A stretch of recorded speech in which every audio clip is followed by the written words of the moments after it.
Hello friends, welcome to Tutorials Point. In this video, we will learn about analytic unit. So what is analytic unit? An analytic unit is nothing but a unit of compute resource that your uSQL job uses to execute its work. So they need AUs to execute the work, and one AU is currently equivalent to 2 CPU cores and 6 GB of memory. So you can think of an AU as kind of a computer, as kind of a node that has some processing power and some RAM.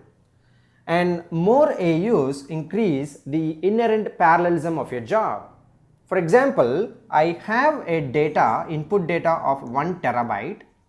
If I have allocated 3 different AUs, then what happens is that the input data of 1 terabyte in size can be read parallelly by the 3 AUs, or rather these 3 AUs can be used simultaneously to read that input data, which will probably increase the speed of your job, or your job will be completed in lesser and lesser time.